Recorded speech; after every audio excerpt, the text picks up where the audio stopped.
নারী কোটার দরকার নাই কোনো। আমার থেকে যদি কেউ বেশি মার্কস পায় সেই ওই কাজটার জন্য এবল, আমি কেন এবল না হওয়ার পর আমি ওই কাজটা নেব? সেটা আমার জন্য অসম্মানজনক একটা কাজ।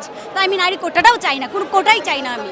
আগে কি আন্দোলন করে কোনো কিছু সফল হয় নাই নাকি? কোনো আমরা দাবি কি সফল করতে পারি নাই, আদায় করতে পারি নাই আন্দোলন করে? ভাষা আন্দোলন করে যদি ভাষাটাই আমরা নিয়ে আসতে পারি, তাহলে আমরা এই সামান্য একটা কোটা বিরোধী আন্দোলন করতে পারবো না কেন? কোটার কেন আমরা বাতিল করতে পারবো না, অথবা সংস্কার কেন করতে পারবো না? অবশ্যই আমি মুক্তিযোদ্ধাদের অনেক সম্মান করি, তার মানে এই না যে সে তাদেরকে ভাতা দিচ্ছে তারপরও তাদের কোটাটা কেন লাগবে। তারা স্কুল লাইফে কোটা পাচ্ছে, ভার্সিটিতে ভর্তি হওয়ার জন্য কোটা পাচ্ছে। তারা আমাদের কি যারা পিছিয়ে পড়া জনগোষ্ঠী তাদের জন্য কোটা, তারা তো পিছিয়ে পড়া জনগোষ্ঠী না। তাদের থেকে আমরা তাদেরকে বৈষম্য কোনোভাবে করছি না, তারা সমানভাবে আমাদের সাথে চলছে। তাহলে কেন চাকরির ক্ষেত্রেও তাদের কোটাটা লাগবে? আমার প্রশ্ন এখানে।